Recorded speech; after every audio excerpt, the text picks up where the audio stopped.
Makha tarakpa update NSCN IM gi Naga Army da ambush torokpadagi khud hanbada KNAB PDF ki lanmi taraga mari amadi AR personal mari Hatkhre haina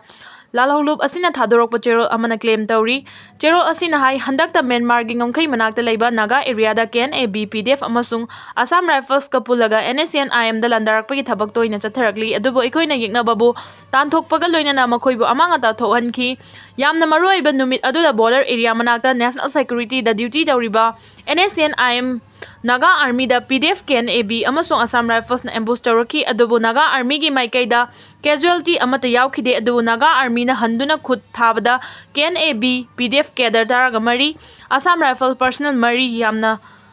punna miyoi taraga nipan Hatkhre yengnaba singna chen khraba matungda mafam adudagi drone yawna yamlaba nongmai amadi maru kaya Naga Army na fangbangam ki haina Newmai News Network Dimapur gi report amana fongdoragli tarakpa update KNAB PDF kadar taraga mari air personnel mari Hatkhre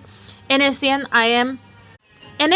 IM gi Naga Army na ambush tawrokpadagi khud hanbada KNAB PDF kadar taraga mari air personnel mari Hatkhre haina lalolub asina thokpa cherol amada claim tawri cherol asina hai handakta Myanmar gi ngamkhaida manakta leiba Naga area da KNAB na PDF amasung Assam Rifles ka pulaga NSCN IM Naga Army da landarakpagi thabak toina chatharakli adubu aikoina yeknababu tanthokpaga loinana makhoibu amangata thohanki yamna maru oiba numit aduda border area manakta national security duty tawriba NSCN IM Naga Army PDF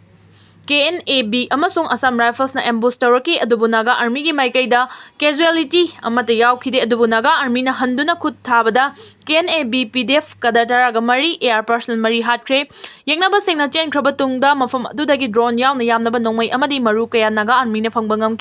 ing 2024 gi September ahomda Naga Army da ambush tawnaba ngairaga leiba yungawba amasung tumlamba yengnaba gi kangbu amuk hanna khud thoknabada makhoigi maikaida mi mari sigi Naga Army na afaba makhalgi nongmai amadi maru kaya lawbangamki adubu Naga Army gi maikaidadi khuzin mami fawwa tarakhide ing 2024 gi September taraga mathoigi nungthil pung mari tabada Naga Army na KNAB amasung makhoiga chaminariba singi mathakta defense line de attack chathaki maduda Naga Army gi maikaida aso apan amata yawdana yeknaba force ki mi mapan neutralize tawbangamki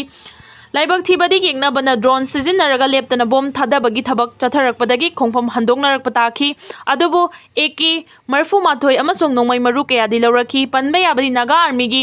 Jadonang B grade NP battalion amasung Central Kamana CAO ga